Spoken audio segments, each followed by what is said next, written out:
Now, right now, we are at a precipice. By threatening legal action, the administration can prevent the large-scale commercialization of marijuana. In fact, you all know, after spending decades of fighting big tobacco, we are now on the brink of creating big marijuana.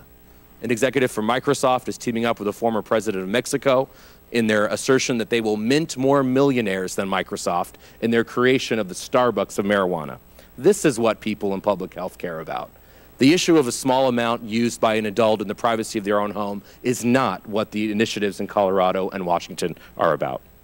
So I would just conclude by saying, when we can prevent the negative consequences of commercial sale and production of marijuana now, why would we open the floodgates, hope for the best, and try with our limited resources later to patch everything up when things go wrong?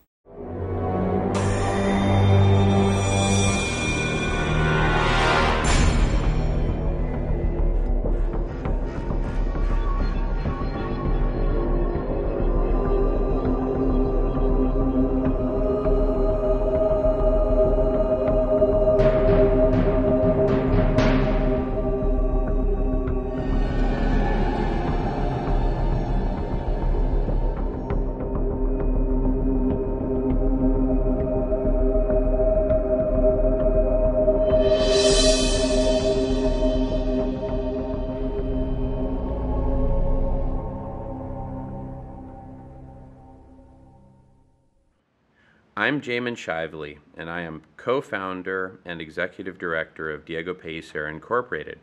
Our company is named after my great-grandfather, Diego Pellicer, pictured on the left, who was the largest grower of hemp in the world in the late 1800s. And our company, Diego Pellicer, aims to be the brand which becomes synonymous with premium cannabis all around the world, and to create the largest cannabis network in the world. Now, those are two completely separate but very symbiotic goals, and I will talk more about how we are achieving those goals in a few minutes.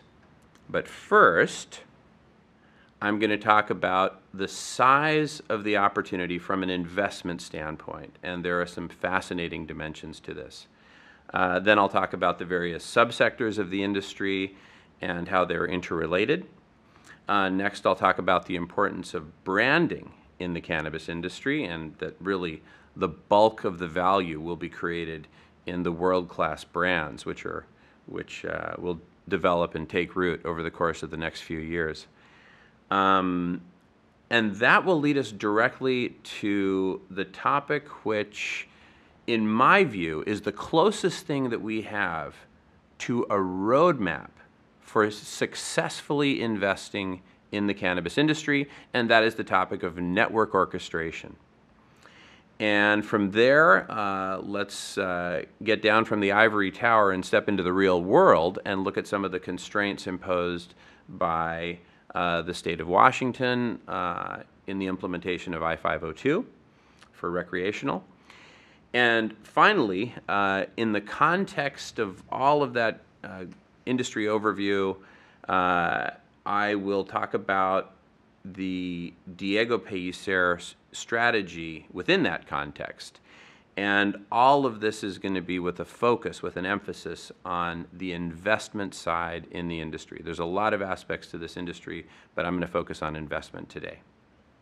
The opportunity. So I love this quote from William Shakespeare. "There is a tide in the affairs of men, which taken at the flood leads on to fortune. Omitted, all the voyage of their life is bound in shallows and miseries.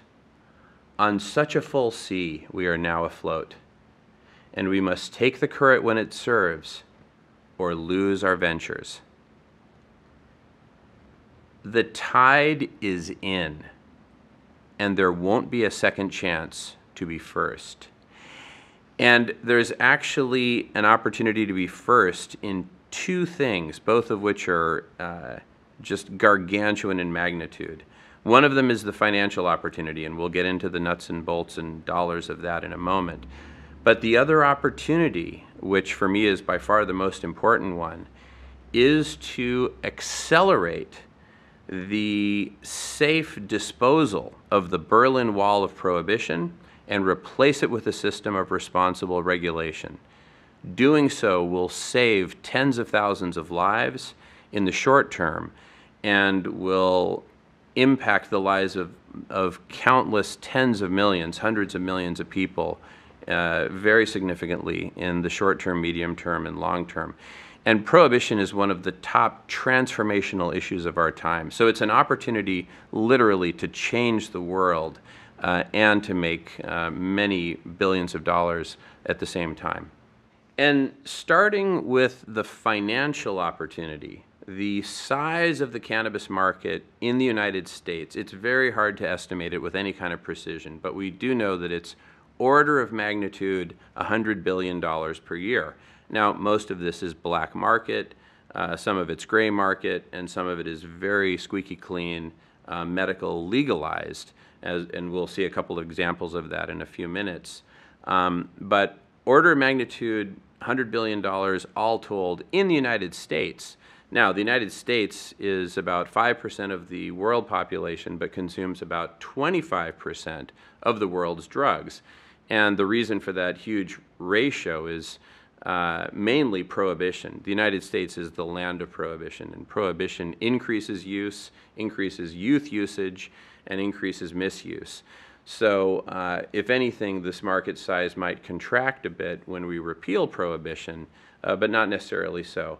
But any way you slice it, the size of the market worldwide is order of magnitude $500 billion. So it's a gargantuan market size. But there's a couple of other factors which are equally important in what makes this a huge opportunity. Market size alone doesn't make it a huge opportunity. The automotive industry is a giant market, but where's the opportunity to make money today investing in that industry?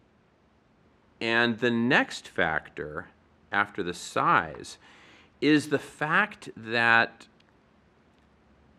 the wealth of this industry is about to change hands from one set of owners to another, with a significant level of overlap between the two sets of owners, but far less than half. And I'm reminded of a quote from Kurt Vonnegut's God Bless You, Mr. Rosewater. Mr. Rosewater, recognizing that his son Elliot had neither the brains nor the talent to become hugely successful, gave Elliot the best advice under the circumstances. Elliot, someday a large sum of money will change hands. Make sure you are in the middle of it. And this is the moment for the Elliot Rosewaters of the world to get out of their bedrooms and get into the middle of a multi-hundred billion dollar transfer of wealth, because that's what we're going to see over the course of the next few years. So that's the second big factor beyond the size of the market, is the fact that most of this wealth is going to transfer from one owner to another. And a third critical factor to what makes this such a huge opportunity is that the big alcohol and big tobacco brands cannot get into the market. They are the natural ones because they're in the general industry of stimulants and intoxicants. And so they know the market, they know how to segment the market, they know how to sell to the market, they know how to market to this market. Obviously, there's key differences, but I'm talking in broad brushstrokes. They're the obvious sectors to make a lateral move and get into cannabis, but they can't because it's federally illegal. That's what creates this such a giant opportunity for investors like the folks who are on this call, as well as for entrepreneurs like myself. And in terms of how this opportunity is going to play out, there are some obvious parallels with the end of prohibition of alcohol in the 1930s. But there's really a key difference, which is that in the case of alcohol, when prohibition ended, you had a whole bunch of legacy alcohol brands which had not been in the market in the past, 13 years or so. And but people still remembered them because these were brands which had been built up, most of them in the 1800s. So they had the legacy. those exact same legacy brands bounced back. They came out of deep freeze, they came off the dusty shelves of whatever basement they'd been locked into during Prohibition, and boom, they bounced back, and those stocks started up and just never looked back and have made just, fortunes for people. But the interesting comparison here is that in the case of cannabis, there are no established brands, period. It's a completely blank slate at a national and international level. Sure, there's some small, tiny, local brands, and then there's some brands which, are really recognized throughout an entire state, like Dixie Elixirs in Colorado. But aside from rare exceptions, there are no established brands that anyone has any recognition of at a national level, except for Diego Pellicer. Okay, let's take a look at the various subsectors of the industry, starting with breeders. So breeders are the ones who create the genetics for the plants by crossing different varieties and experimenting. And the growers take those genetics and apply basically the art and the science, increasingly the science of cultivation, to produce amazing buds, amazing flowers, and amazing is measured in a lot of different ways, as we'll see in a few moments. Then you have the processors, which aren't really a necessary step. The growers basically dry their own buds, and then they're ready to be consumed, smoked, or vaporized, as is. The processors, it's an optional step of taking that, refining it, typically extracting the concentrates from it, and then either turning those concentrates into edibles or selling them as concentrates per se to be used in a variety of different ways. Distributors are a level that actually doesn't really exist at the moment in any sort of legal way. There are illegal distributors, but under the legalized regulated markets that are being developed, they completely contemplate growers and processors making the deliveries themselves to the retailers, and which is hugely inefficient. I mean, there's just a huge need for a separate distribution layer within the industry. So it's a huge opportunity to plan for when it becomes possible to invest in. And then, of course, you have the retailers. Now, the retailers are a very fragmented set of businesses these days. They've really had to fly under the radar. And there are some notable and proud exceptions, such as Harborside in Oakland, California.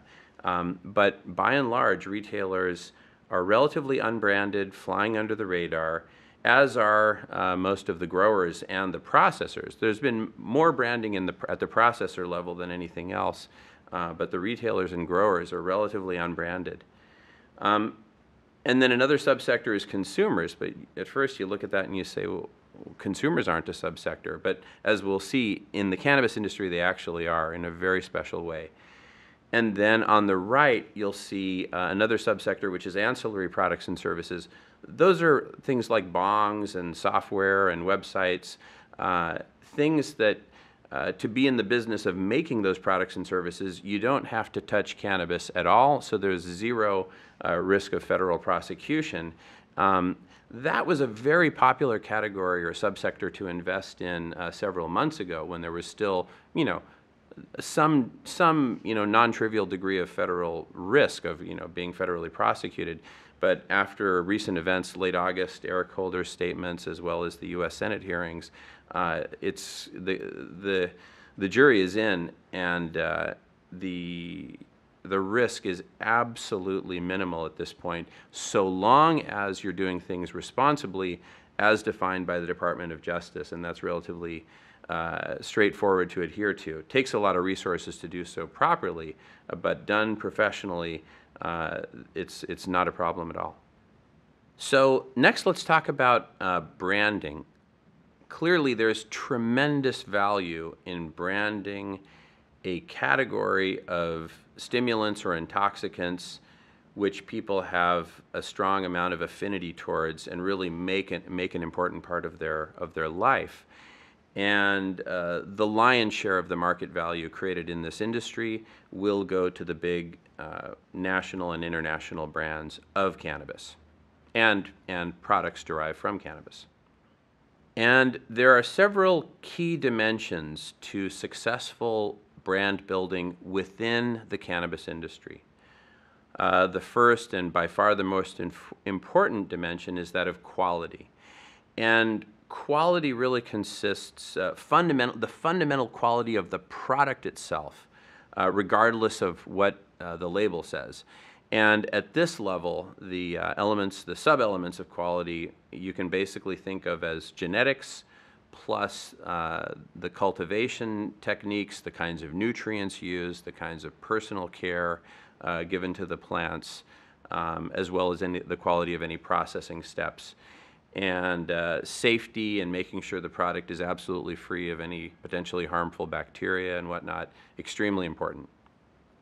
Next we have variety, and this is most important at the level of the retail sector, because different from alcohol and certainly different from tobacco, where you basically, you pick your favorite brand and basically that's what you go with. If I'm a, Marlboro Red Apples man, give me my Marlboro Reds and I don't really want anything else.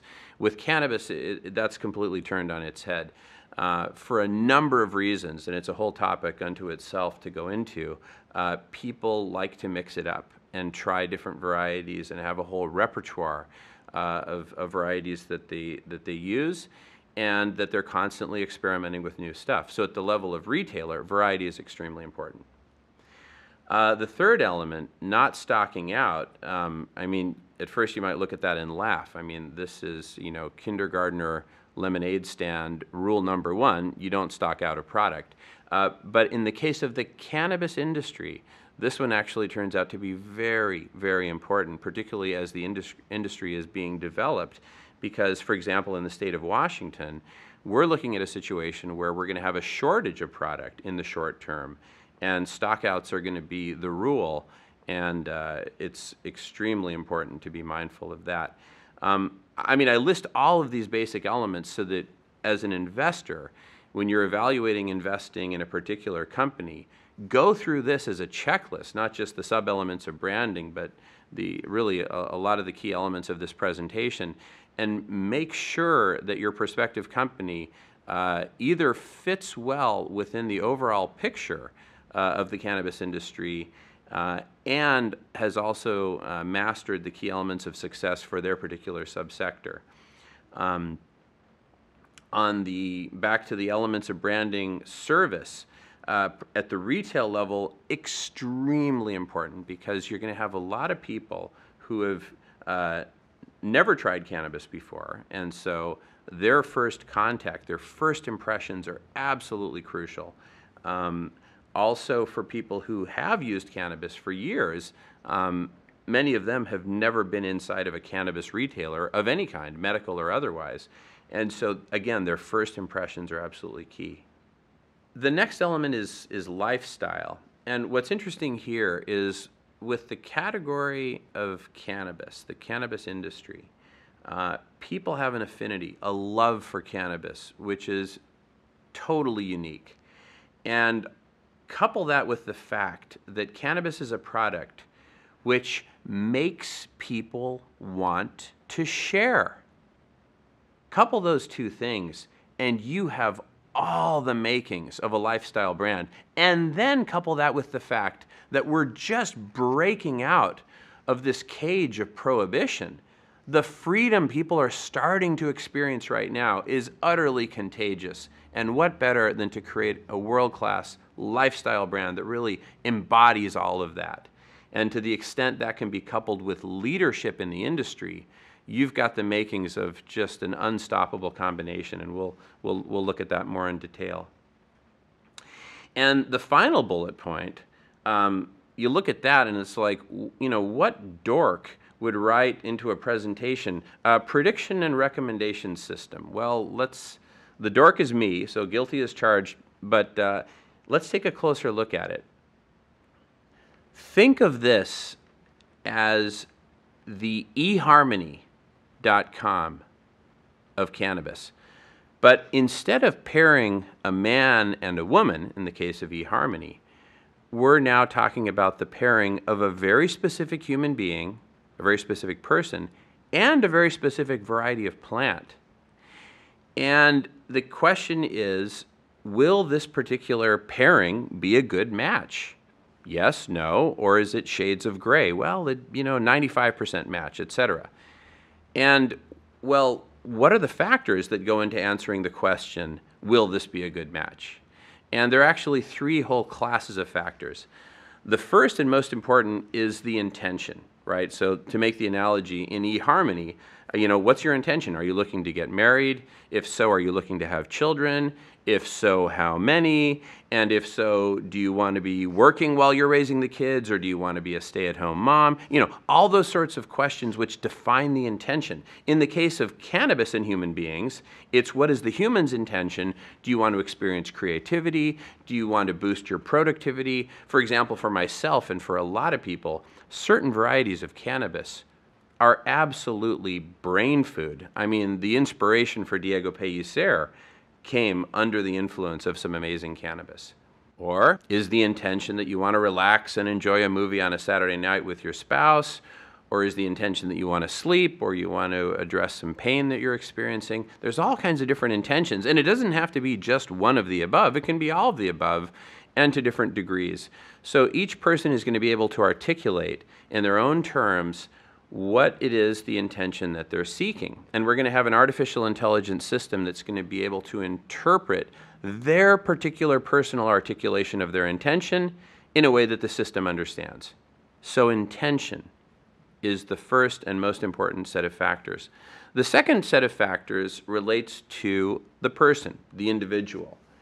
What's their health history? How old are they, male or female? What's their ethnic background?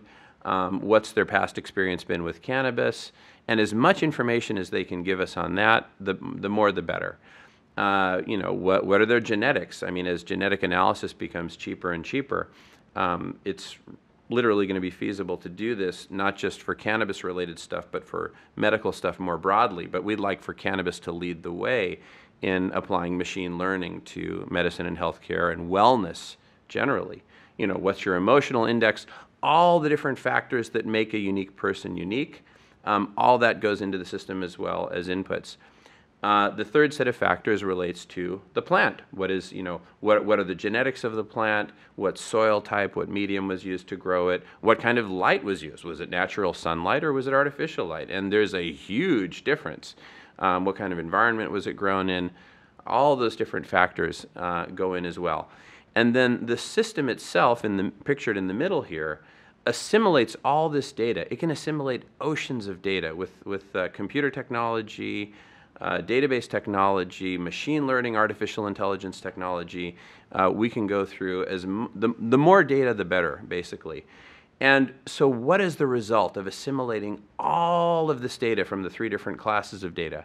The result is optimized predictions. If you, Jamen Shively, try this specific variety of plant grown by this specific grower on Camino Island in the state of Washington during this season, you can expect this result with this level of certainty. That's the end goal. Those are predictions, but of course, what does the optimizer do? The optimizer then takes all of those predictions across all known varieties and harvests of cannabis and says, Jamen, for what you just told us you want to do, you want to maximize your creativity in creating the marketing plan for Diego Pellicer, we recommend this particular variety of cannabis. And for you, we also recommend that you enjoy it outdoors, right? That sort of thing. I mean, think of it as just an amazing, optimized, intelligent system like HAL on steroids, but extremely benevolent, wanting to help you just maximize your experience, whatever it is that you want to achieve. And this entire system can be used both for the recreational realm as well as the medical realm, because there is no dividing line between the two. I mean, it's all wellness, just different aspects of wellness.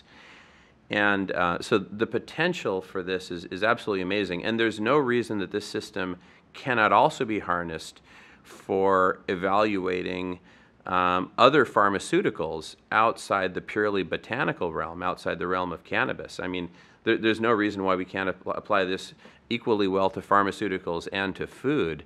and to use this for truly holistic health across the board. Why not throw in exercise as well? These are all part of factors of the person. And on the right-hand side, in addition to the plant, imagining all inputs that go into that person's life, including environmental inputs. So anyway, this technology has amazing legs. The platform that we're going to build, which we're architecting right now, is going to have incredible legs. So if we look at the 6 elements of branding listed here, the very last one, which I poked fun at originally, as far as I'm concerned, is the one which is going to utterly transform the experience of cannabis for humanity. I don't care how experienced you are. This system is going to give you recommendations that are going to blow your mind. And people are going to be able to go deeper into the realm of cannabis than they ever have before. There's one other key question regarding branding, which is broadly, will branding predominantly happen at the level of packaged products, analogous to how it's done in the tobacco industry today? Or will it be predominantly at the level of retailers? And that's a key question. And the question may not be answered definitively at the get-go. It may evolve over time. And under current Washington and Colorado law, most of the branding is being pushed onto the side of the retailer currently, but that could certainly change over time. By the way, the image on the left is courtesy of Dope magazine. Now, if we look at all of these different elements of branding, what jumps out is that all of these can be uniquely achieved at the retailer level, particularly the relationship with the customer, the in-person relationship, which will enable the customer to be comfortable and develop trust to provide to the prediction and recommendation system all of the personal information that they're comfortable providing. That is what creates an amazingly sticky relationship between the end customer and the retailer. And of course, the retailer can deliver on all of the other elements, particularly if it does so in close partnership with the other subsectors of the industry. And this brings us directly into my favorite topic for today, which is that of network orchestration. And by network orchestration, I'll say exactly what I mean. You have a large retailer, which could be a retailer which has one single brand like Diego, or it could have multiple different brands. But a large retailer who orchestrates a network of growers, processors, and breeders, all of whom work exclusively within the private network defined by the retailer. And this system has incredible benefits. And let me just go through each of those benefits in turn. I'm going to focus mostly on the growers because the growers are the subsector which is really transformed most by network orchestration. The retailer and the grower are utterly transformed under this system because, first and foremost, if you look at the upper right on the column of benefits on the right-hand side, the network orchestration completely eliminates, for the grower, any and all expenses related to sales and marketing, business development, branding, packaging development, all that kind of stuff. All the grower needs to focus on is growing amazing product, which is what they love to do anyway. They don't like to be bothered with all this other stuff. And so we create an extremely efficient, streamlined grower who can be totally laser focused on growing great product and literally not worrying about anything else. The network can take care of everything else, all the way down to auditing, accounting, bookkeeping, all the rest. But the grower remains an independent company in this system because it would actually be very inefficient for full vertical integration to happen in the industry. There's just way too much overhead involved in having such a massive, national and international labor force. On the other hand, if the companies are maintained as independent companies, but they are virtually integrated, as Alan Brochstein would say, I think he coined the term as well, as far as I know. Well, maybe not, but anyway.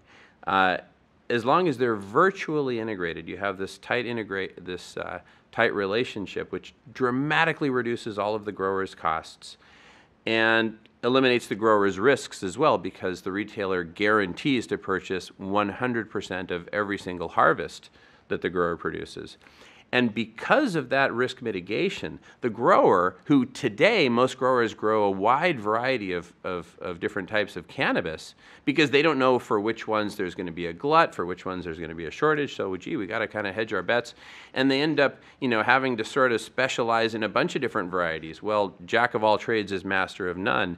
On the other hand, in the network orchestration model, a grower is going to be able to laser focus on a very particular variety or set of varieties, all of which are relatively close cousins to each other. For example, sativas. If they're growing sativas of a certain length of grow cycle with similar requirements in terms of nutrients and lights and everything else, man, they're going to be able to become really ultra specialized, like a company that just specializes in stainless steel, and that's it, just one particular alloy. And that specialization is going to yield multiple benefits in terms of product quality, in terms of efficiency. Speaking of efficiency, we'll also have supply chain optimization across the entire network, economies of scale, and capturing new markets, because once the network is built out and working as an intelligent ecosystem with feedback loops, then you're going to have the ability to replicate that network across different states within the United States, across different countries, and across different states within other countries, like the 32 different states of Mexico. And with those economies of scale, once that snowball starts rolling, and as more markets as we expand into new markets, economies of scale are just going to accelerate. But what's really ultimately going to seal the deal, more than any other single factor, including the factor of reducing growers' costs, which is saying a lot, is the very final one, which is the prediction and recommendation system, which I talked about a few minutes ago. This is the key. This is what is going to transform the cannabis industry and will necessitate the existence of an orchestrated network in order to reach its full potential. And when we look at all of these benefits together of network orchestration, it becomes inevitable that there will be one dominant orchestrated network of cannabis companies spanning multiple states and eventually multiple countries, which will be so far ahead of the, let's just call them non-aligned or independent cannabis companies in the various different sectors, that there will be absolutely no comparison. There will be, the dominant professional network that has really mastered all of this end to end, and there'll be everybody else. All right, now let's take a look at what the state of Washington is doing. And Colorado is actually quite similar.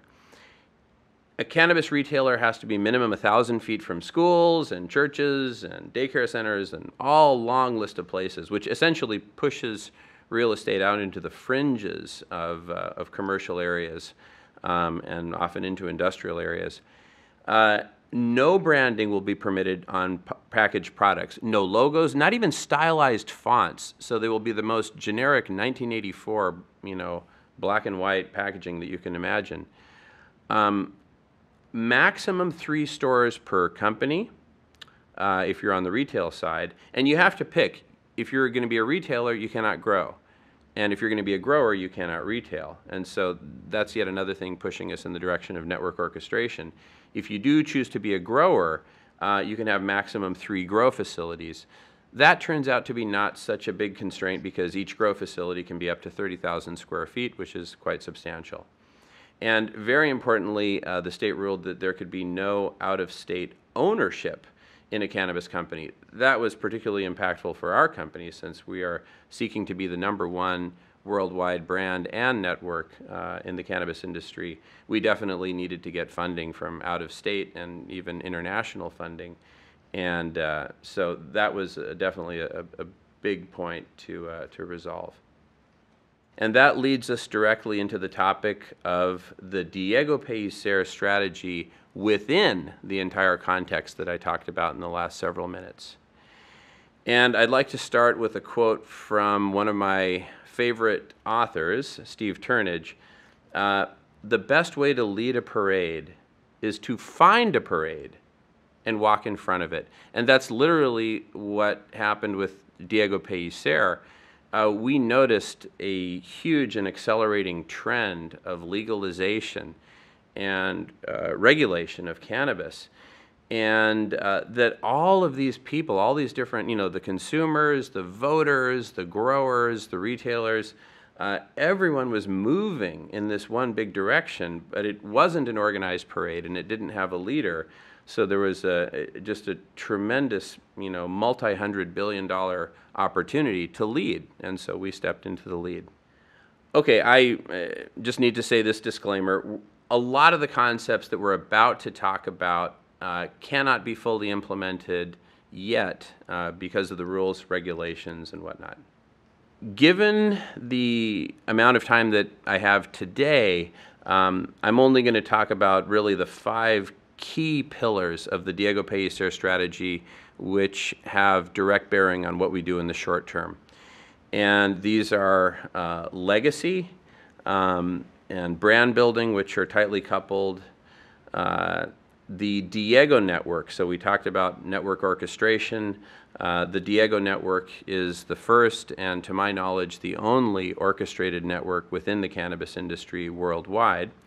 And speaking of worldwide, we'll talk about key international partnerships and taking the Diego network worldwide in the short term. And finally, the importance of the flagship store, which cannot be overstated.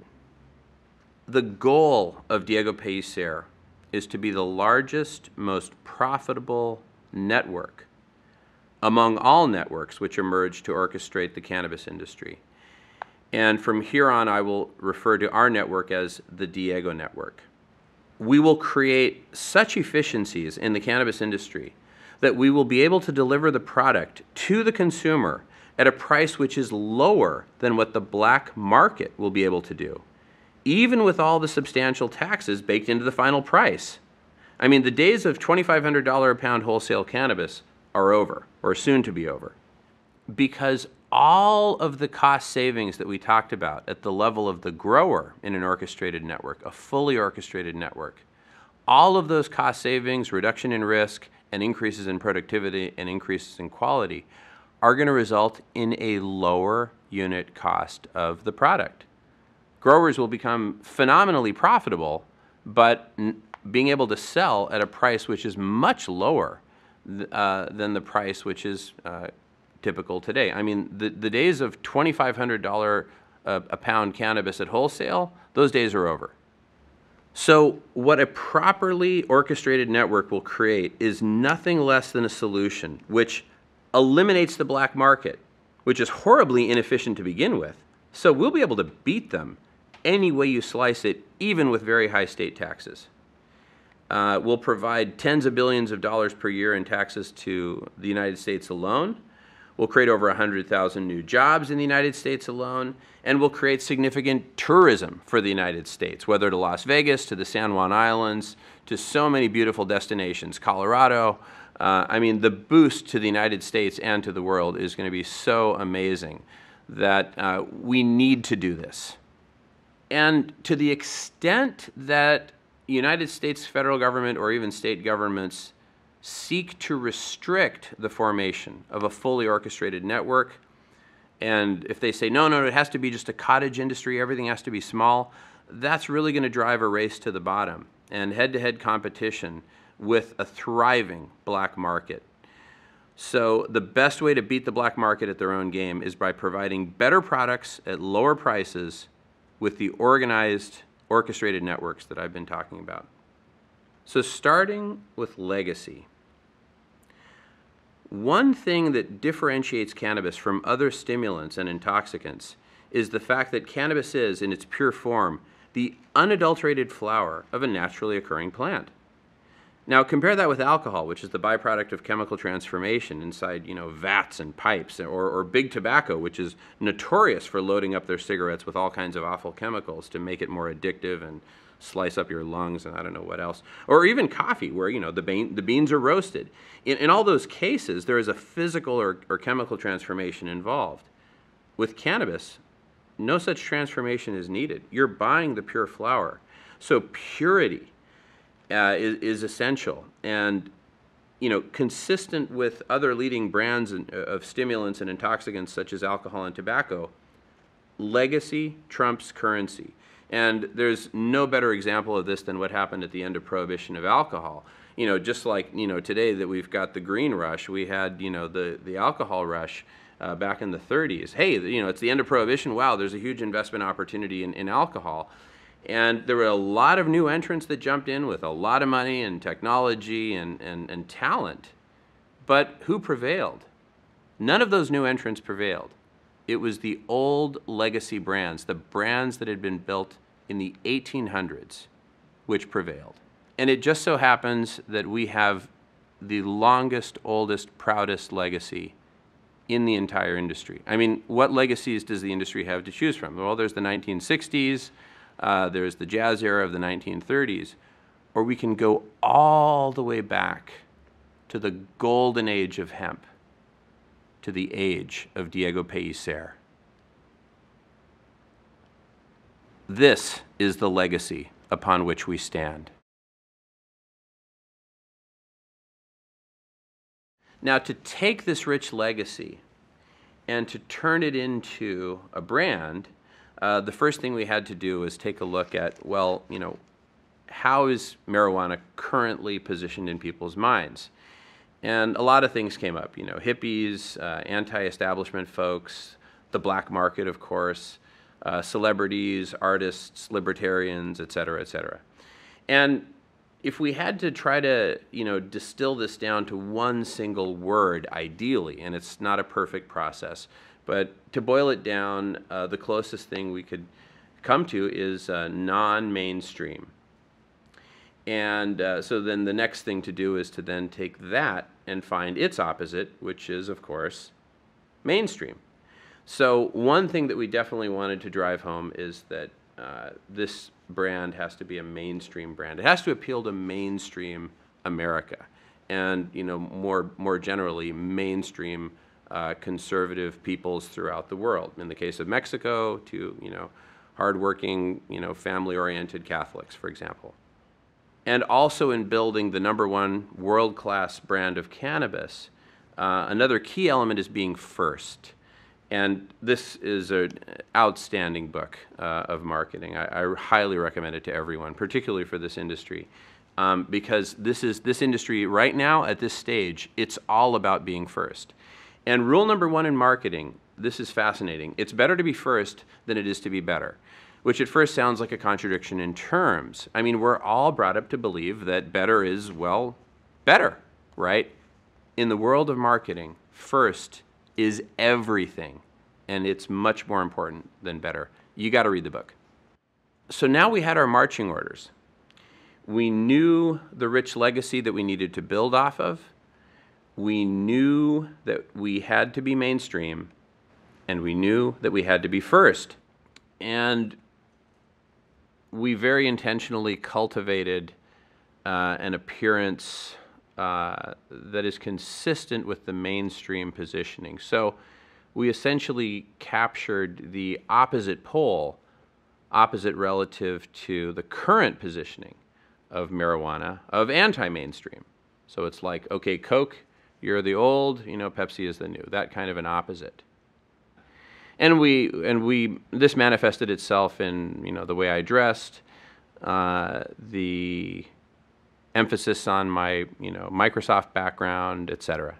So this was mid-November 2012 that we came up with the whole concept of Diego Pellicer to begin with. And 2 weeks later, It was November 30th, Friday, November 30th.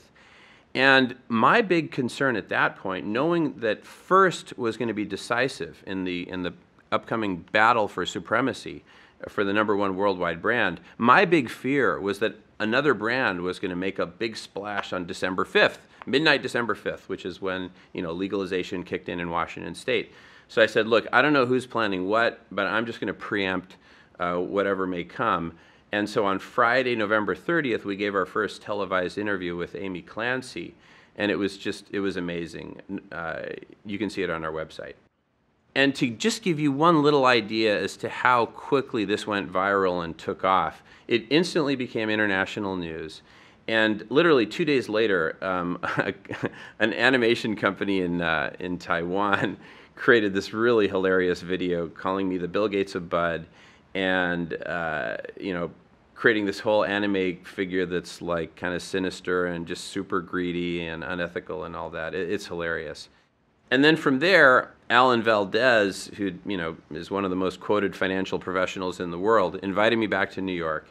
Said, Jamen, you know, Fox Business would like to have you on. Did a really amazing interview with Lauren Simonetti. It went for like 7.5 minutes. It's also on our website. And then from there, Alan took me to the floor of the New York Stock Exchange, and we did several really good media hits there. Here I am with Deborah Borchardt of TheStreet.com. And then literally with that push, the media started coming and coming, and it just kept coming.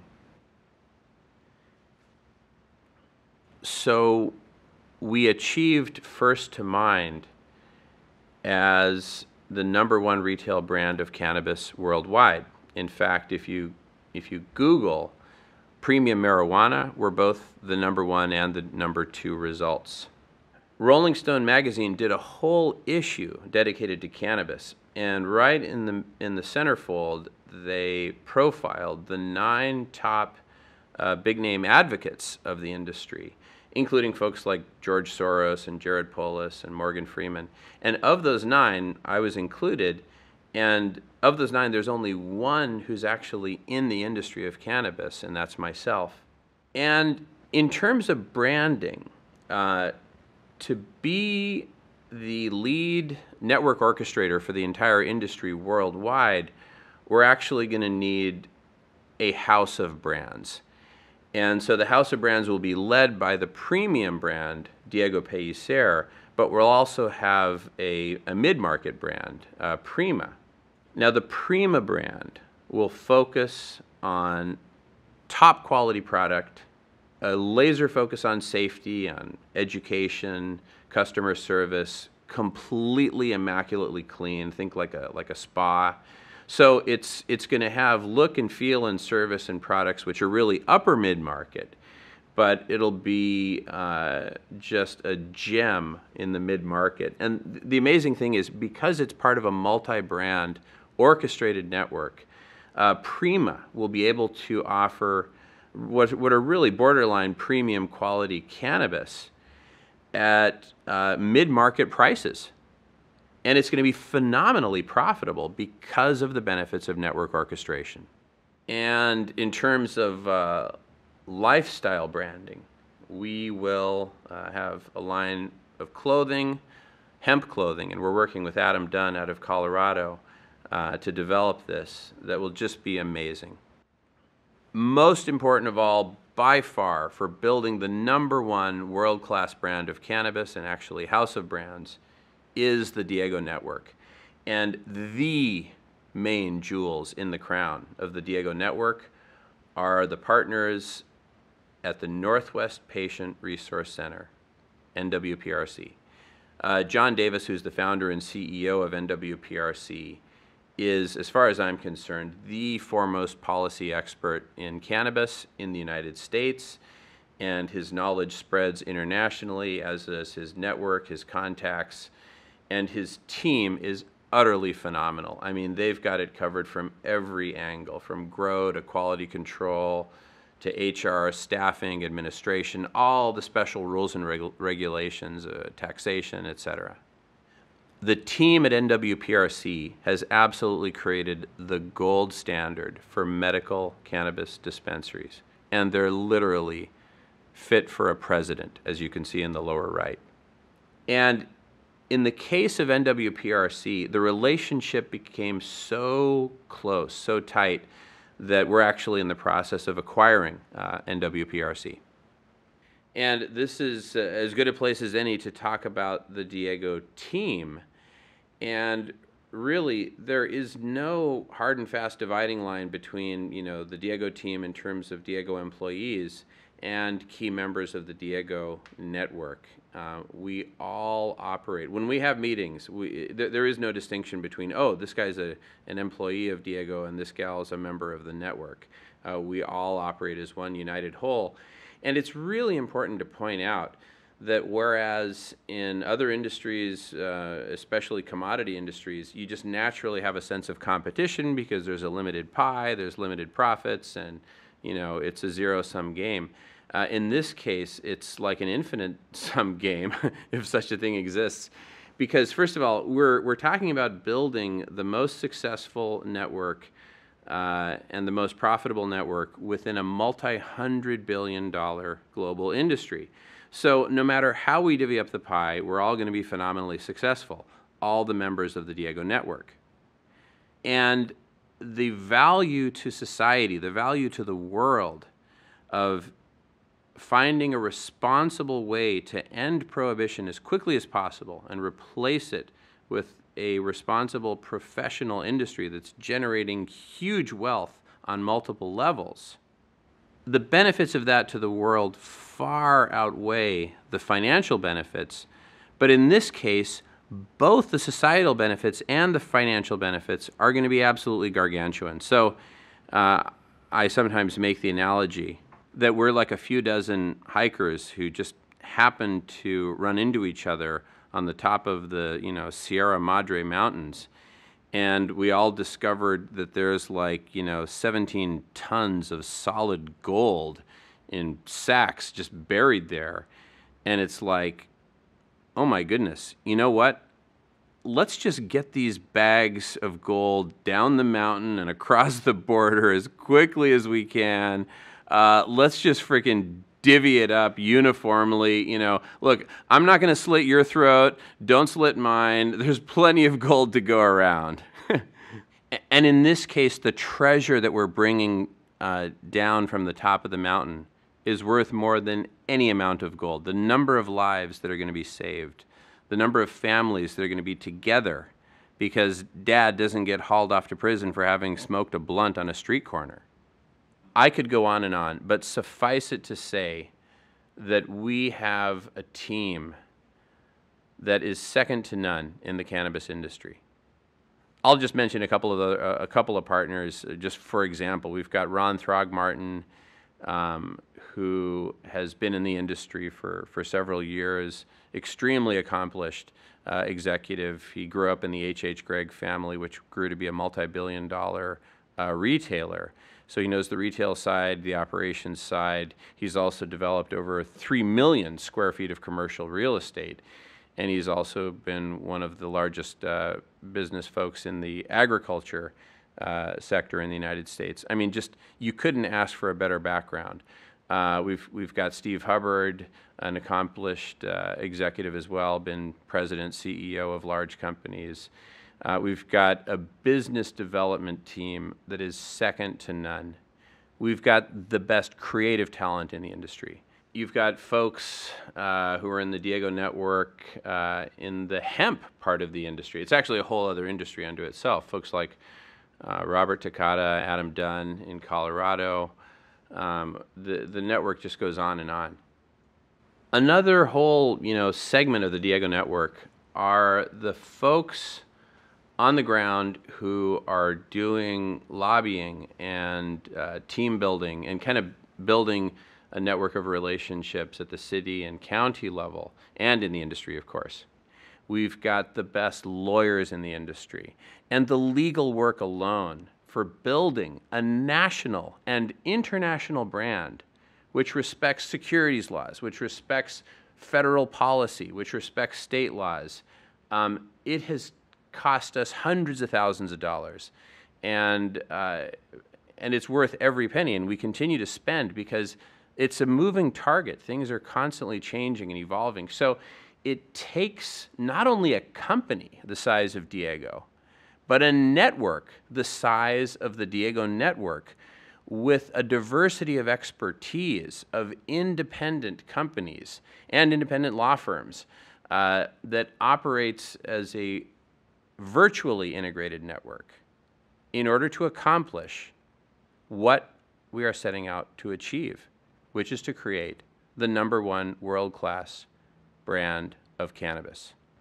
And coming full circle back to John Davis, John understands policy and how it relates to implementing legal marketplaces in the United States and other countries. He understands it better than any other person alive, as far as I'm concerned. And he knows exactly how to navigate these waters and has incredible relationships at the local level, the city level, the county level, the state level, the national level. I mean, he's executive director and founding member of the Coalition for Cannabis Standards and Ethics, which is the body in the state of Washington that actually certifies medical cannabis dispensaries throughout the state of Washington. He is a board member of the National Cannabis Industry Association. He's been with HempFest, a leader in HempFest, as executive director for a number of years, and he's been with the organization probably since its inception.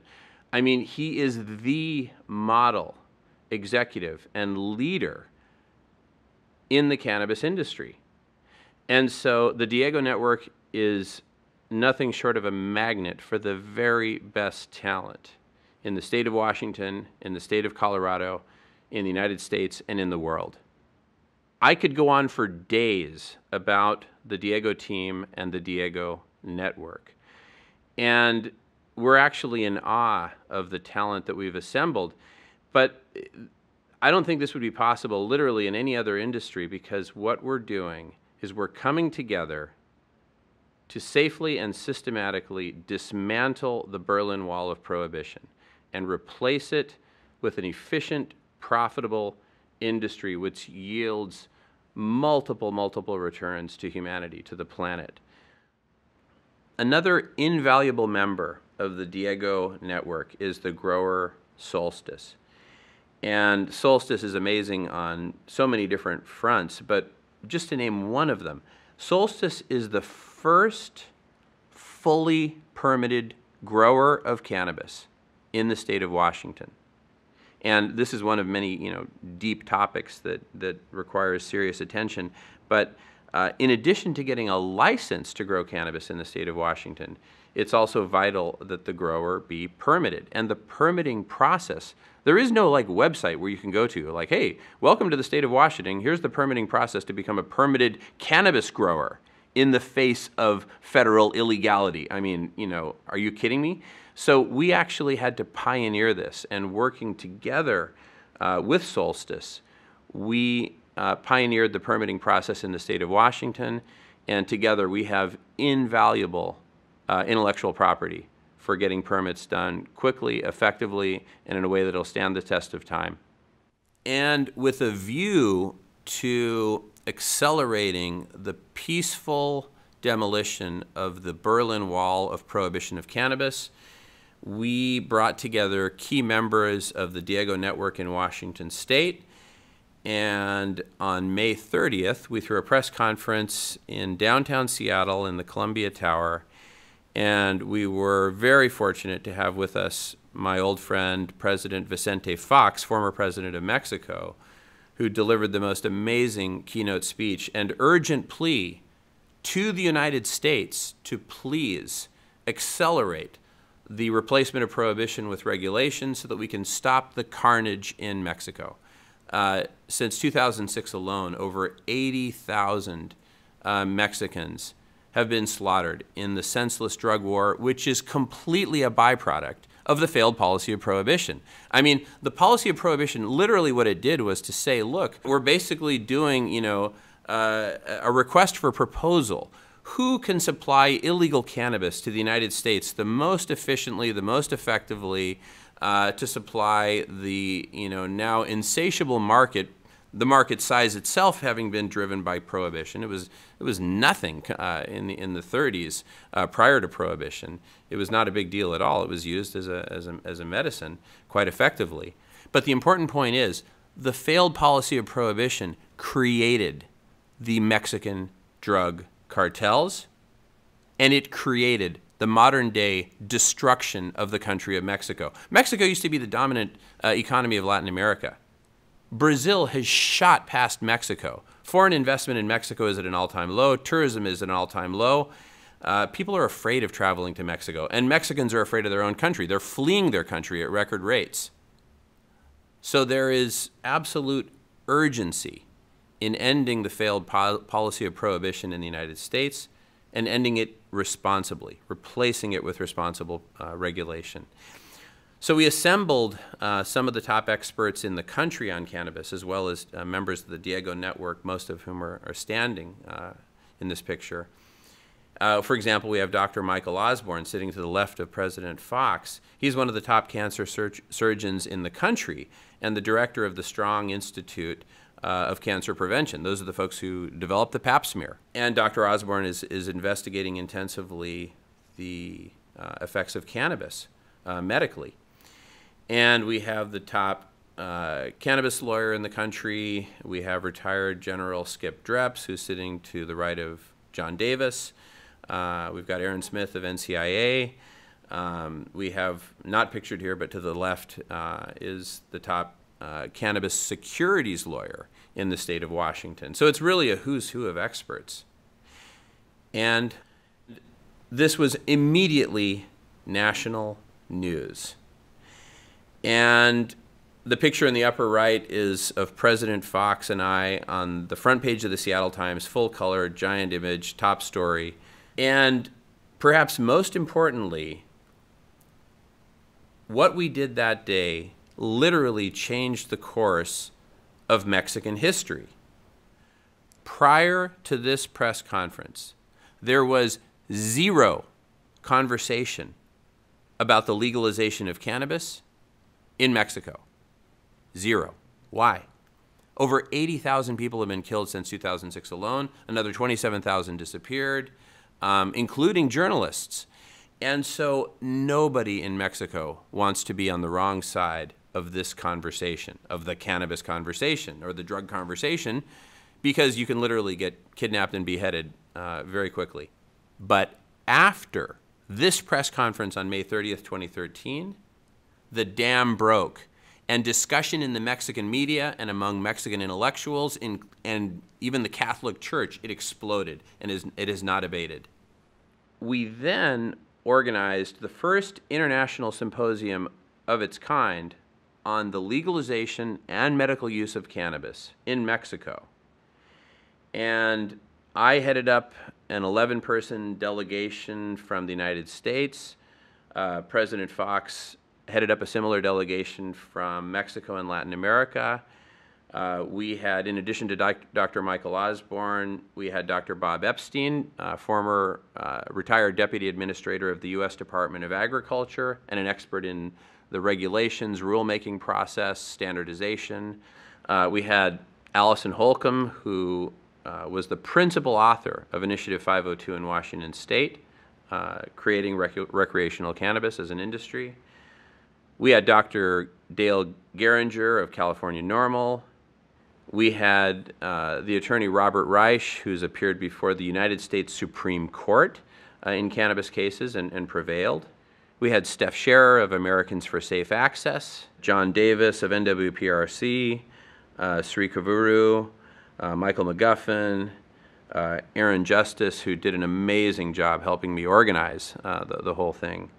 We had a special presentation from U.S. Representative Dana Rohrabacher, Republican from Southern California, who is leading the charge in the United States Congress for the federal government to respect the rights of states, and he's making incredible progress. He presented to the symposium.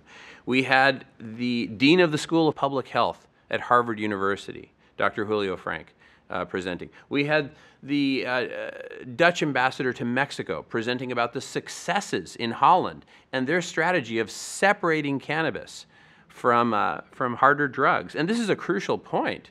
In the United States today, under the system of prohibition of cannabis, cannabis is thrown in the pot with heroin and cocaine, so the same exact criminal networks that are delivering cannabis to the streets of America are delivering cocaine and heroin right along with them. And unfortunately, a lot of those folks do not hesitate to try to upsell a customer, including a child from cannabis, upsell them some harder drug, often give them a free sample. So it is prohibition which is enabling the criminal networks to leverage cannabis as a gateway to much more harmful substances. So this whole gateway thing, we have nothing to blame but ourselves for turning cannabis into a gateway. While what I just said makes a lot of sense, there is no comparison to looking at over 25 years of experience, which is what we have in the case of Holland. And that was presented beautifully at the symposium. It was a 3-day symposium. It was incredible.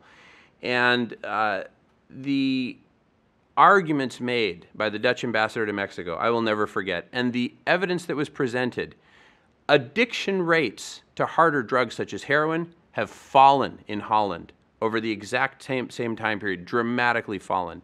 And overall usage of cannabis in Holland is amongst the lowest in Europe. It's far surpassed by England, for example, which has a strict system of prohibition. Some of Mexico's leading doctors, intellectuals, writers, media professors, the head of the largest university of Mexico were at the symposium. It was absolutely magical. And the conclusions of the symposium could not have been more clear or unequivocal. It's the system of prohibition which is causing 99% of the harm. And it's turning cannabis into a much more dangerous substance than it fundamentally is in its natural state. President Fox and I led a total of 4 different events last summer alone. And we have led the international conversation about legalization and replacing prohibition with regulation and exactly what that should look like. And this leadership has not been lost on other nations. A couple of months ago, we were contacted by one of the leading consulting firms in Uruguay, Garcia Carmona, and we're going to have a meeting later this month with some of the leading business leaders, community leaders in Uruguay, government leaders. And with Uruguay, we have an incredible opportunity to take the best models developed within the Diego network, bring them to Uruguay, work with local partners to establish a uniquely Uruguayan model.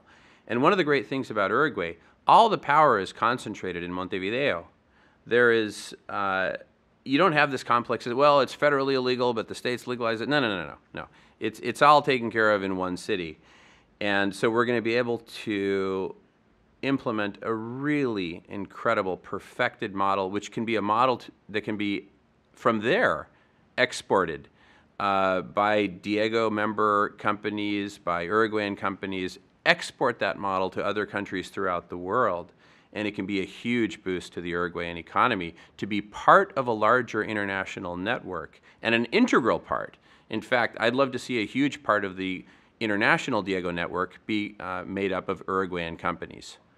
So when you look at a country the size of Uruguay, taking an early lead in the cannabis industry can be a huge boost to the national economy. And I think President Mujica's strategy is absolutely brilliant, and I cannot wait to meet him in person. I just love this image in the lower right. This is all about teamwork. And in this case, building an international team of American companies and organizations, Uruguayan companies and organizations, European companies and organizations, Asian companies and organizations. Let's get together and do this right from the get-go. Since we're starting from a relatively clean slate, and we're going to have this huge transfer of wealth, and a lot of pieces are going to fall into place, let's architect it so that the pieces fall into place in a stable, efficient, and overall, most important, safe way that can be replicated throughout the world, and we can once and for all put to bed this incredibly destructive specter of prohibition, which has cost so many lives and ruined so many lives and families. We are establishing partnerships in multiple other states around the United States and other countries around the world, but Uruguay is going to be absolutely key to the Diego strategy. Moving along, another key pillar to the Diego strategy is the Diego flagship store. And because of the rules and regulations of the state of Washington, potential locations for the flagship store have been kind of pushed somewhat to the fringes of the city of Seattle, well outside the downtown area. But still, there are some really prime locations, not just for the flagship store, but for other stores. But the flagship store is particularly important because it is out of the flagship store that we are going to project the image and the story of Diego to the rest of the world. And we're in the process of creating a reality television show with a production company out of New York, which will be run on a weekly basis and will bring Diego and the story of Diego and the story of putting an end to prohibition with the Diego network and the help of many, many other players into the living rooms of homes around the United States and throughout the world. I mean, literally, we're in the process of becoming the cake boss of cannabis, among other things. And this is absolutely crucial to establishing Diego as the #1 worldwide brand. I mean, look, if somebody in Indiana never hears about Diego, we're going to be in an even playing field when we enter Indiana. We need to tilt that playing field. So just to recap, the Diego strategy is built off of the oldest and proudest legacy in the industry, a brand building strategy that has already succeeded in positioning Diego as #1, the design and creation of an industry-leading Diego network, which is already multi-state, soon to be multi-country, forming international partnerships and leading the international conversation about prohibition in a way that's going to increase as we'll unveil pretty shortly. And finally, a flagship store which will literally project the brand worldwide. Okay, I want to thank each and every one of you who has made it this far in the presentation. I know I've been a bit loquacious. But really, this is an historic moment, really, the first professional presentation about investing in the cannabis industry, which is publicly available. So thank everyone, especially Alan Brockstein, for creating this historical moment, and thank you to everyone for being a part of it.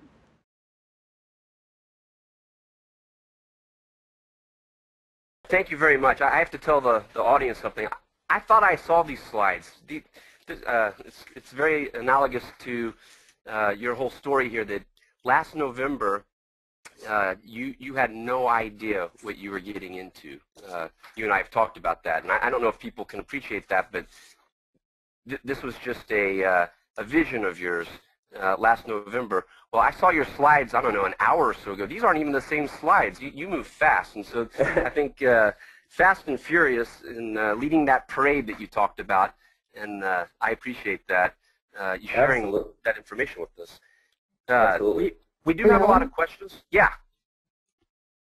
Yeah, I was going to say, I got some questions for Jamen before we head them out. You mind if I start ripping through some of those? Absolutely. Well, can you hand the screen over to me real quick? And I'd like to do something, and then we can go into that. No problem. No problem. I got to get my screen back. There we go.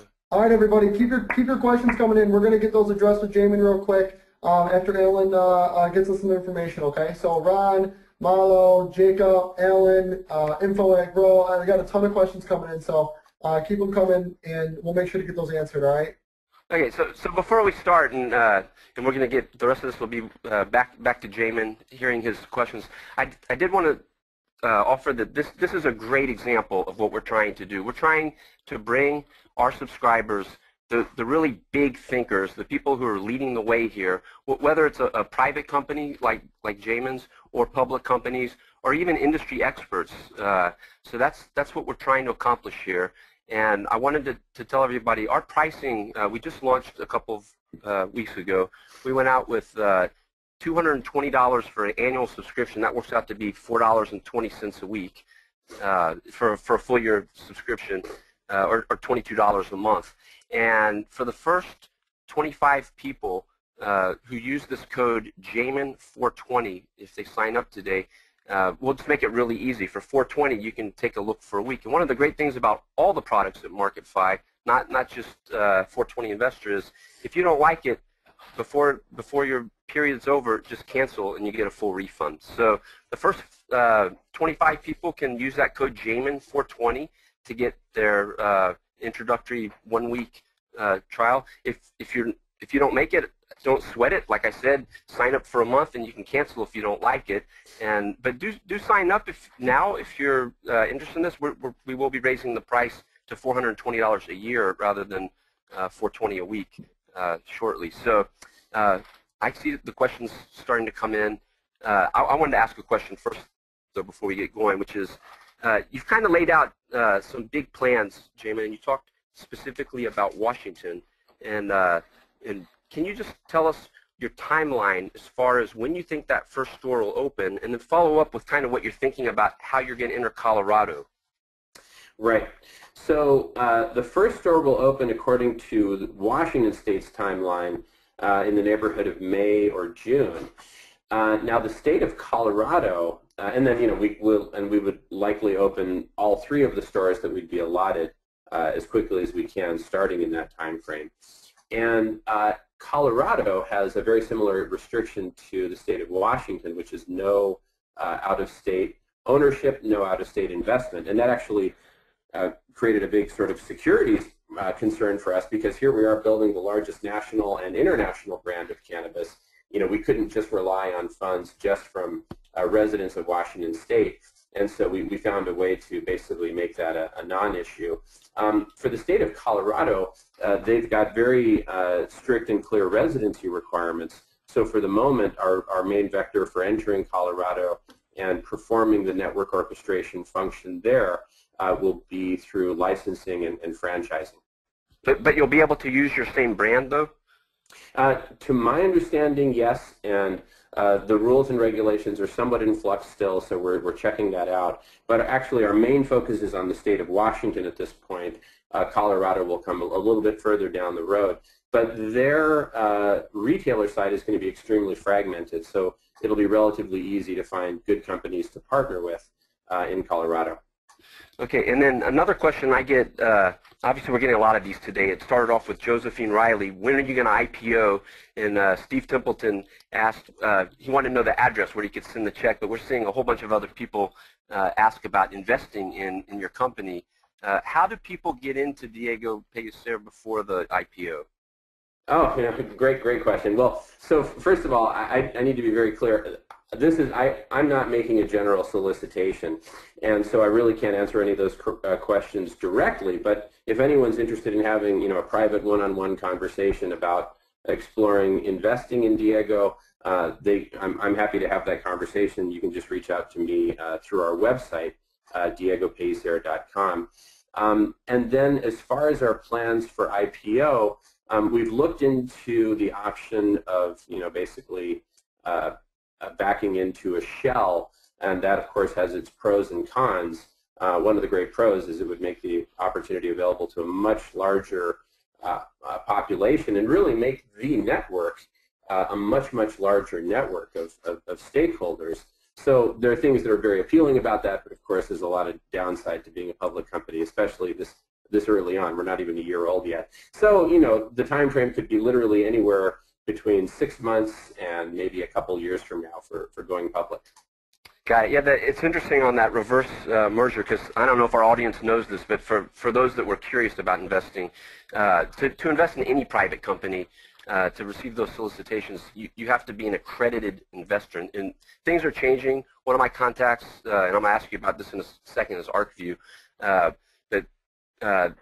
They're pretty excited because they think that there will be opportunities for people who are worth less than $1 million or who make less than $300,000 per year for a family to invest. But obviously the reverse merger that you were talking about, Jamen, would allow anybody to invest, whereas being a private company kind of restricts your audience. But that brings me to my next question, which is you're very plugged in, obviously, around the world. But here in the United States, you've been cited as one of the members of ArcView's Angel Network. And so I know you get pitched on a lot of ideas. You see a lot of things. I know you can't disclose exactly what you're seeing there, but can you give our audience kind of a flavor of some of the more interesting ideas that you're hearing discussed these days? Yeah. So ArcView is specifically focused on the ancillary categories of products and services, and that was very much based on the reality that existed a year ago, 6 months ago. But ever since late August, when Eric Holder made his statement, and then the Senate hearings on September 10th, it's very clear the federal government is giving the green light as long as companies are proceeding with caution. So that really restricts ArcView from investing anywhere directly in the core value chain of the $500 billion industry itself. All the ancillary stuff is in addition to that $500 billion industry. Whether those ancillary product and service categories will measure in the billions or the tens of billions remains to be seen, but certainly nowhere near the orders of magnitude of investing directly in the core value chain. Having said that, a lot of the products and services in the ancillary realm are very, very valuable, very, very good businesses, and they basically are tracking kind of a risk-reward scenario very similar to other categories that have nothing to do with cannabis, because there's zero issues in terms of illegality. So very, very interesting for people who don't want to take any risk at all, but the reality is that the risks have actually plummeted to the point that they're virtually insignificant for a professional company which is committed to compliance and abiding by every single rule and regulation, which is difficult to do, but the larger, better capitalized companies, and particularly the networks, can guarantee that kind of compliance. Great. And then can you talk a little bit about your operations in terms of personnel that you've hired? Is there anything that you can tell our audience about the people that you have? Your role as founder and president, I think, right? But you have, obviously, you've talked about Alan Valdez, your chairman. Are there any other people you can tell us about? And I'll save the next question for after. Oh, yeah. So there's Ron Throgmartin, one of our partners, and he's actually been in the industry for about 4 years and comes from an extensive background in retail, going back years ago to H.H. Gregg, where he was actually part of the family that owned H.H. Gregg. And so he's done retail operations, he's developed over 3 million square feet of real estate, and he's been in the industry for the last 4 years, so he's playing a key role. We've got Steve Hubbard playing a CFO and administrative functions. We've got a really great team on the business development side, which is too large to even enumerate at this point, because we've got a bunch of folks who are part-time and basically ready to go as other markets start to open up, and as we raise the funds that we need to go into all these other markets. We're ready to dispatch people to other states and start working full-time. We've got people working part-time in other markets to build out kind of the predecessors, the foundational building blocks of the Diego network in other states. So currently we're working actively in Nevada, Oregon, California. But a lot of this is still part-time. We're still very much a virtual organization. So, we've got about a little over half a dozen full-time, growing very rapidly, a lot of part-time people who are like, how can I help out? How can I contribute? People bring so much passion to this, and so, investors are beating a path to our door. Really qualified professionals are experts. Hey, Jamen, we got this guy, Brian Matthews. He wants to know if he can be your graphic designer, so maybe you'll get some more offers for help. But I hear that a lot in terms of some of the other companies that I talk to, that it's a huge option, a huge opportunity, and that kind of gets to a question that Steve Templeton just asked, because this is obviously going to impact kind of the way things roll out. And his question is a little broader, but he wanted to know when you see legalization happening and kind of the pace between recreational and medical. And I think one of the things people don't recognize is that you guys will be playing in that medical market too. But can you just talk about kind of a timeline, not just for your company, but for the overall market in terms of where you see the legal side, regulatory side? Yeah. You know, it's really, really interesting because as human beings, we've kind of evolved to track linear trends. You know, how fast is that cheetah running towards me across the savannah? And do I have time to make it to the tree, to climb the tree so I don't get eaten by the cheetah? We don't really have it hardwired in our brains to recognize exponential patterns. And this is very much an exponential pattern. I highly recommend watching the TED Talk, The Singularity is Near, by Ray Kurzweil. He explains it brilliantly. But we're pretty much at the knee of the exponential. So things are accelerating extremely rapidly. I mean, think back a year ago, 2 years ago. You know, how much breaking news was there about the progress of legalization? Maybe you'd hear something every 2 or 3 months. Now you're hearing something every week or two, whether if it's Sanjay Gupta or Eric Holder or the Senate hearings or something else. People are coming out all over the place. And so I think what we're going to see is a collapse of the Berlin Wall, which is very nonlinear. And so things could tremendously accelerate over the course of the next 24 months to the point that a couple years from now we look back and are thinking, why were they moving slow as molasses to take down this utterly destructive failed policy of prohibition? The facts are so clear. Well, the thing is there's still a lot of propaganda, as our friend Kevin Sabet voiced in the Senate hearings. But I really see it more like a 2-year time frame and accelerating very rapidly over time. So you're going to see things just prohibition collapsing. And here's the beautiful thing.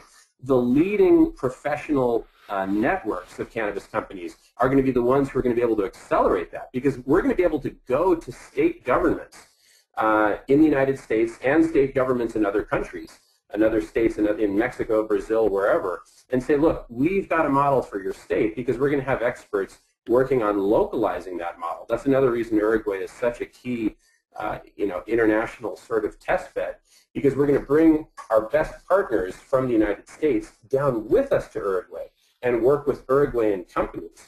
And some of these companies, American, Uruguayan, or even from other countries, are going to emerge as national and international leaders in their specific niches. So it's exactly these private networks that are really going to accelerate things operationally. It's one thing to kind of sit back in the ivory tower and wait for things to unfold, or it's another thing to actually get to the front of the wave and accelerate it and push it, and make sure that it happens in the safest, most responsible, professional way possible. And Okay. I just wanted to, if I can, Brian Matthews, really appreciate your offer. Feel free to get in touch with us, and I'll put you in touch with our main graphic designer. But since we're working on developing so many brands for so many markets, we're definitely going to need more help. And Steve, appreciate your question. Very good one. Yeah, we got a lot of people that want jobs apparently. And before I ask you another question from the audience, I just wanted, there's some questions coming in towards me. I'm not sure, we got such a great guest today, but I just want to hit these real quick.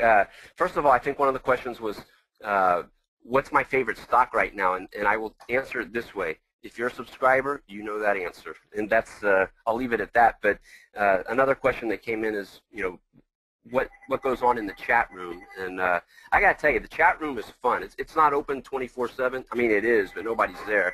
But we have a specified time. We call it Toking Tuesdays tonight at 9 Eastern, 6 Pacific time. And I got to tell you, that is Alan unadulterated. I have to run everything through editorial. I just got a letter today from a lawyer in New York threatening to sue me for something I said about a company. So I'm very careful outside, obviously, but behind the paywall, I can say whatever I want. So you went in on that chat. I promise you. I have not had a single complaint about the chat. So we can talk later about other features if there's other questions. But Jamen, something came up. You talked about legacy, and obviously you named your company after your great-grandfather.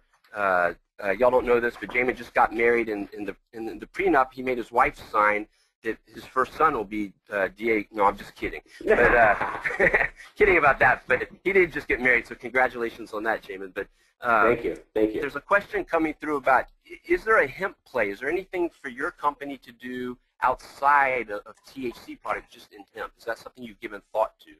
You know, I'm so glad you asked, whoever asked that, because that's something I actually wanted to include in the presentation. But as you can see, we're already at 4:11. We're 9 minutes away from 4:20, so I couldn't quite fit it in.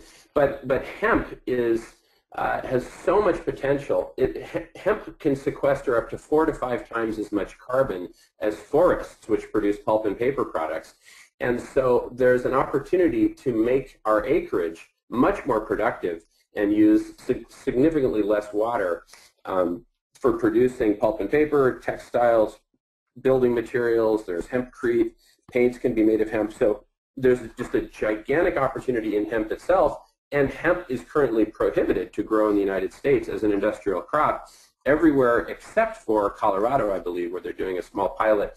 And I want to do a shout out to my friends Adam Dunn and Robert Takata out in Colorado, who've really opened my eyes to the potential for the hemp industry, and they're introducing me to hemp companies around the world that want in as part of the Diego network, and how can we do this in a symbiotic way, because the symbiosis is incredible. All right, well, that sounds great. One other question that I get a lot, and I don't have a great answer, I know you've given it a lot of thought, is, you know, obviously you're coming at this green. You're fresh, entering the market. You talked earlier in your slides about big tobacco, big alcohol can't really get into it right now. But I hear this all the time. Is this something that once there's a tipping point, do you kind of fear that you're going to have to compete with these more established companies? How's that going to play out? And I guess from the investor's perspective, you know, a lot of people think that there's going to be M&A and that these smaller companies will be acquired. But just how do you see that playing out? No, great question. So there will definitely be a tipping point where it becomes safe for big established companies, even from other industries, to get involved. Alcohol and tobacco each have their own sets of challenges and are responsible for the deaths of tens of thousands of people every year in the case of alcohol, and hundreds of thousands in the case of tobacco. So they've got a lot of issues that are currently hot on their plate, and so they're not going to be the first ones to jump in. As entrepreneurs and individual investors, we can jump in without any of that fear. Build the foundation. See, once we build a network, it's like laying a grid for a city. For someone else to try to come in and lay a competing grid makes, you know, very, very little sense.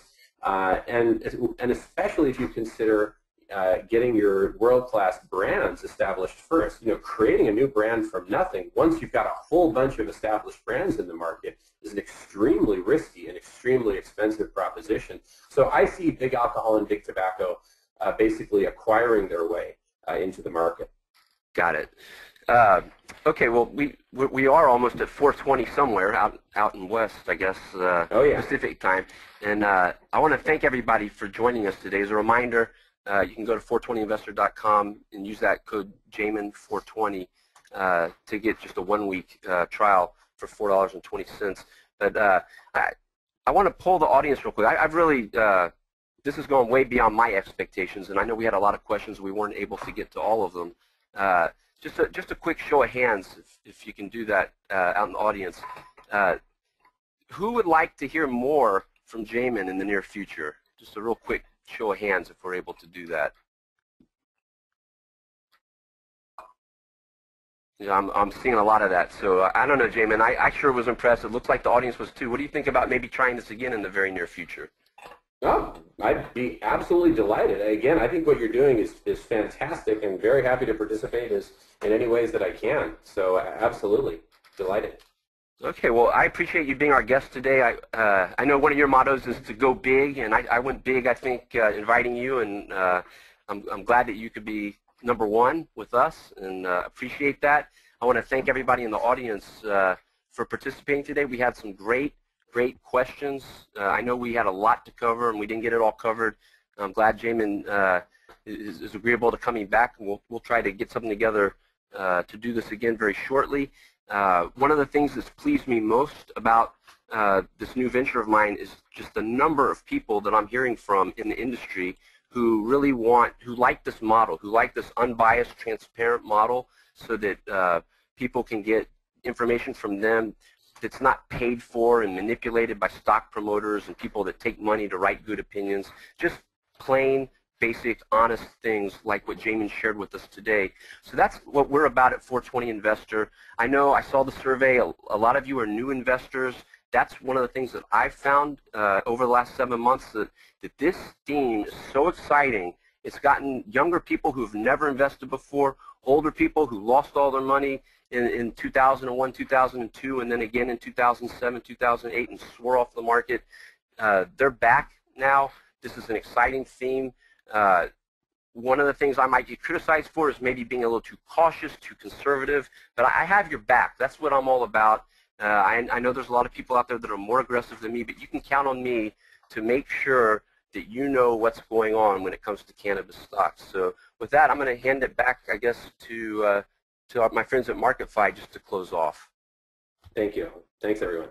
Thanks again, Jamen. Thank you. Thank you.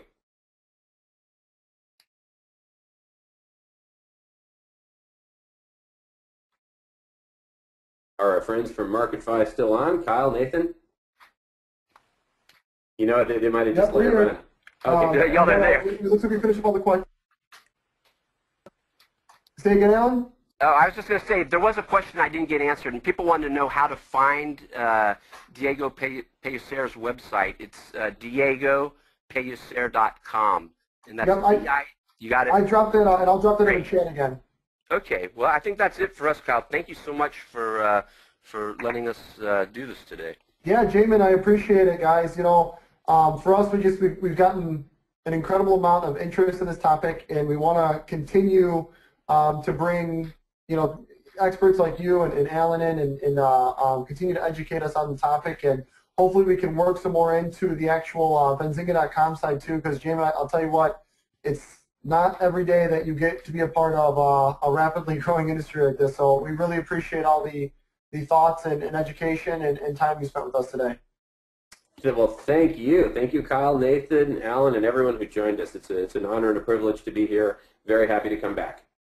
And everybody, we only got a handful of sites, or a handful of seats left for Alan's 420 Investor Chat Room. I'll drop that link one more time. We have some questions from David in the lot. This will be recorded and sent out to everybody that was registered, so you will get that. And in the future, for Jamen and Alan, they want to bring a lot more guests and special speakers on. Those are going to be exclusive in the future to the people in the chat room. So make sure you get that. I dropped the link one more time. Get that special offer. It's only $420. That's the first month, right, Alan? First week. First week. Okay, cool. Basically, we're letting people try it for a small amount, but that's the full year price on a weekly basis. But we haven't had too many people quit, that's for sure. Yeah.